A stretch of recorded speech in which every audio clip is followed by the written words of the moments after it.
Magandang umaga mga kababayan sa Pilipinas. Tayo ay tumutunghay sa Facebook page ng Philippine Institute of Volcanology and Seismology or PHIVOLCS.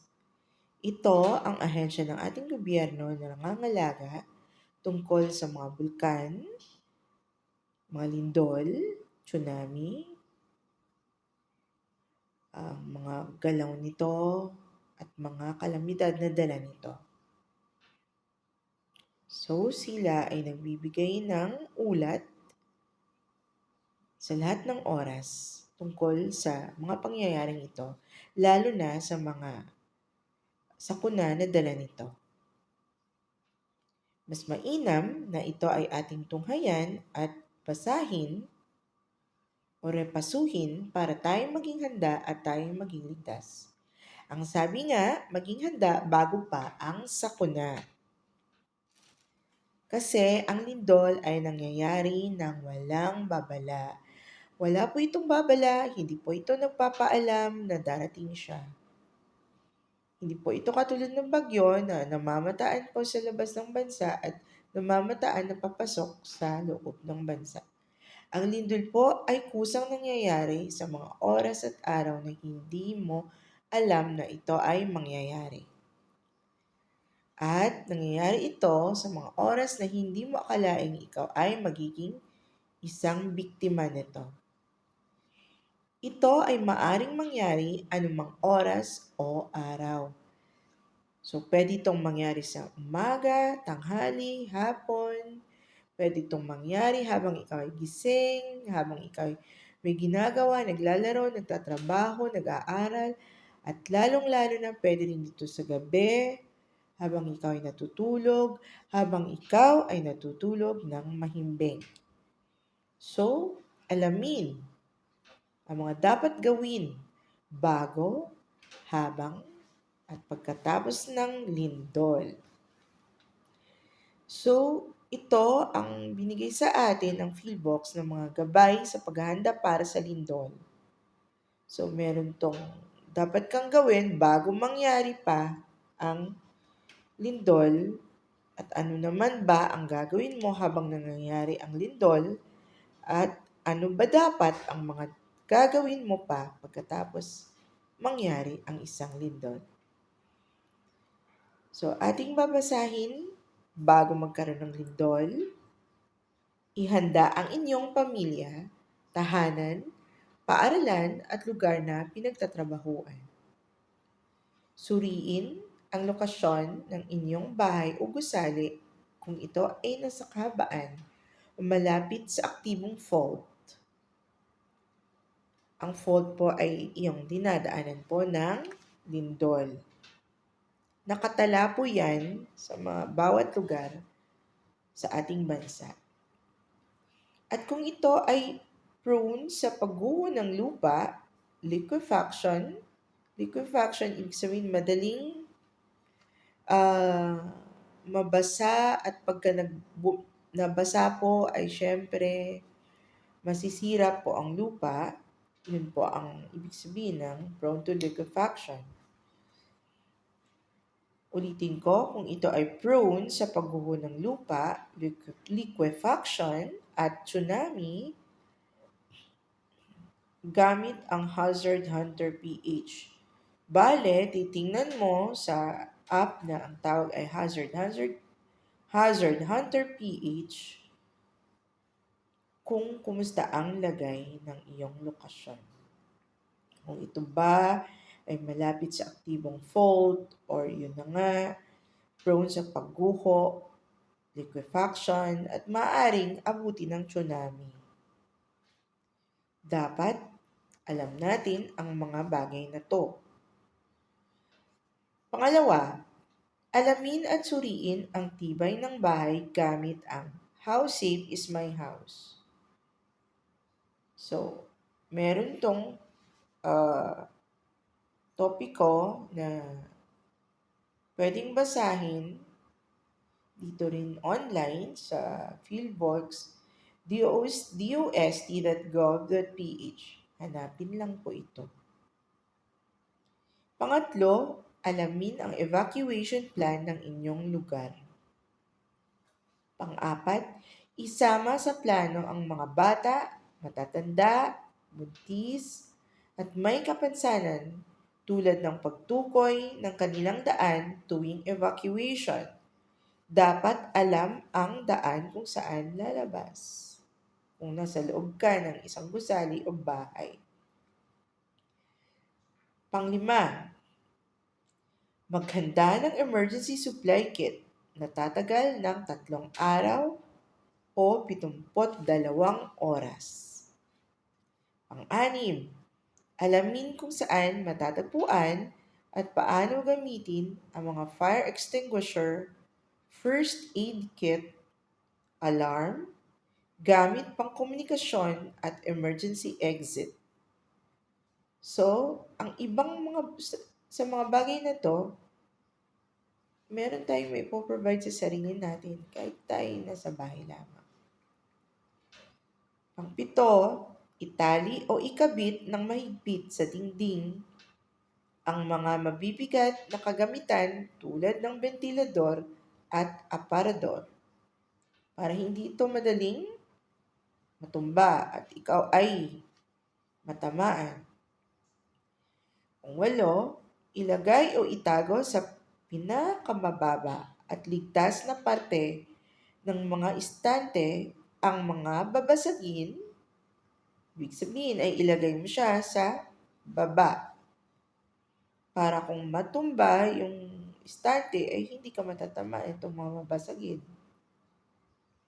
Mga nakakalasong chemical, ganun din, at mga bagay na madaling magliyab.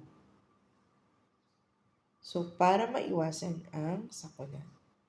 Pang-sampu, pang-siyam pala, regular na magsagawa at makilahok sa mga earthquake drill.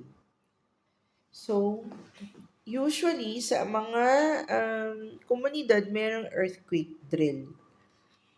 So, siguro, mostly nagpa-participate nito mga medyo malalakas pang tuhod at sana ay mag-participate kung ikaw ay malakas pa ang tuhod para matulungan mo at mailagtas mo naman ang mga taong mahihina sa iyong pamilya or sa iyong komunidad. So, yan ang mga gawin bago magkaroon ng lindol. Dapat maging handa sa mga ganito. Tayo ay pupunta naman sa kung ano ba ang gagawin habang merong lindol. Okay. So, una, maging mahinahon. Dapat ikaw ay mahinahon. Focus, huwag magpanik. Kasi kung magpanik ka, hindi mo na alam ang gagawin mo. Diba? Hindi mo na rin alam kung sino ang tutulungan mo at ililigtas mo. Kung meron ka bang anak, meron kang nanay at tatay na hindi nakakalakad, na may sakit, o meron kang asawa na nangangailangan din ng tulong mo. Or kapitbahay na may ganong mga pangailangan din. So, maging mahinahon. Pinakamahalaga po yan. May dalawang sitwasyon to. Una, kung nasa loob ng isang bahay o gusali. At pangalawa, kung nasa labas. So, kung nasa loob ka ng isang matibay na bahay o gusali, manatili lamang dito. Yan ay kung hindi ka makakalabas. Diba? Gawin ang duck or drop, cover, and hold. Yan ay yumuko, magtago sa ilalim ng matibay na lamesa at humawak sa mga paa nito. Habang naglilindol to ha. So, kumover ka doon sa ilalim ng mesa. Or siguro, kama na meron kang matataguan sa baba, sa ilalim. Or upuan kung walang mga mesa or higaan. Lumayo sa mga bagay na madaling mabasag tulad ng bintana, mabibigat at madaling bumagsak. sa mga bagay na alam mong makakapinsala sa iyo, lumayo ka dyan. Okay. Paano naman kung ikaw ay nasa labas ng bahay o gusali? Dapat lumayo sa mga puno, poste ng kuryente, pader, at iba pang istruktura na maaaring bumagsak or matumba. Ito ay naiintindihan naman natin kung bakit, di ba? Lumayo sa mga gilid at dalisdis ng mga bundok na maaaring gumuho. Landslide, ito po yun. Huwag tangkaing tumawid ng tulay, overpass, o flyover. Ito po ay delikado. So, huwag nating gawin. Sunod, kung nagmamaneho, itabi at ihinto ang sasakyan. Kung nasa tabing dagat, mabilis na lumikas sa mas mataas na lugar o palayo sa dagat. Maaaring magkaroon ng tsunami. Kaagad, yes. Pwede. So, kailangan mabilis din tayong umaksyon dito. Pumunta sa mataas na bahagi, medyo mataas na bahagi, at malayo sa dagat. Yan ang mga dapat gawin habang merong lindol. Kumusta naman kung tapos na ang lindol? Ano ba ang mga dapat gawin? Maging handa sa aftershocks. Yung aftershocks, ay alam natin na yun ay ang mga pagyayanig pagkatapos ng pinakaunang pagyanig na malakas. So, merong kasunod yan at marami po yan. Pwedeng 20, pwedeng 50, 100, at pwede rin 1,000. So, kailangan maging handa dahil hindi natin alam, baka nakakapinsala pa rin po ang mga aftershocks. Sinasabi dito, matapos ang pagyanig, piliin ang pinakaligtas at pinakamabilis na daan palabas ng bahay o gusali. Kung kinakailangang lumikas sa inyong tahanan, mag-iwan ng mensahe na nagsasaad kung kailan ka umalis at kung saan ka matatagpuan at dalhin ang iyong emergency kit. Emergency kit yan, may mga gamot yan, lahat ng mga kailangan mo sa oras ng emerhensya. Patuloy na makinig sa mga anunsyo at babala gamit ang radyong debaterya. Dapat meron kang radyong debaterya. Ito yung mga ito yung mga di dapat gawin. Huwag gamitin ang elevator, sa halip gumamit ng hagdan.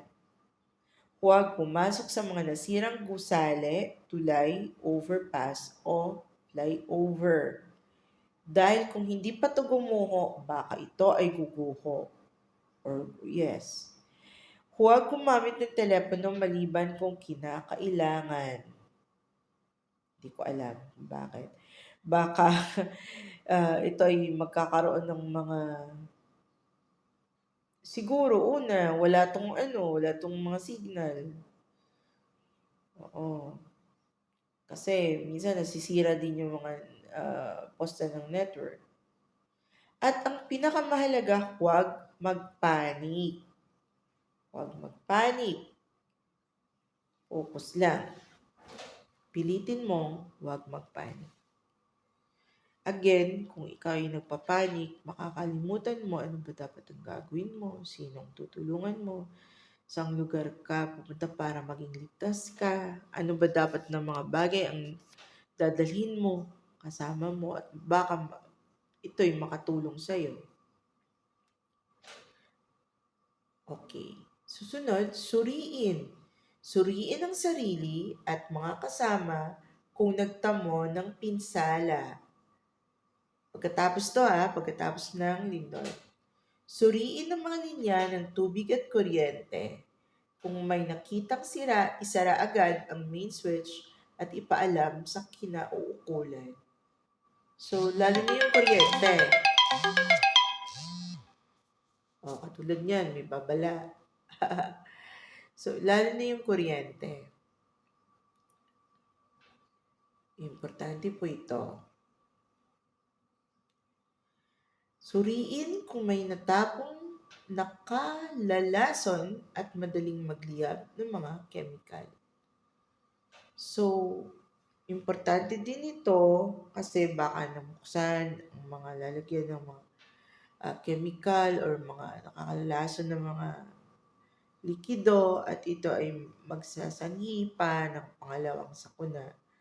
At ito ay dudulot pa ng panibagong mga trahedya. Kaya mahalaga na pagkatapos ng isang lindol, tayo ay magsasagawa ng mga bagay na sinabi ng PhilWorks. Sundin po natin ito lahat para tayo ay maging ligtas na sigurado. So, ipopost ko to sa wall ko. Pwede niyong basahin uli.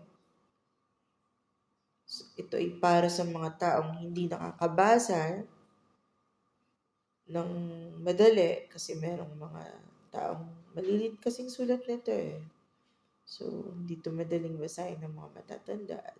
Kung ikaw ay busy, malamang wala ka ring panahon na basahin to. So, pwede mo na lang pakinggan ang aking paglalahad.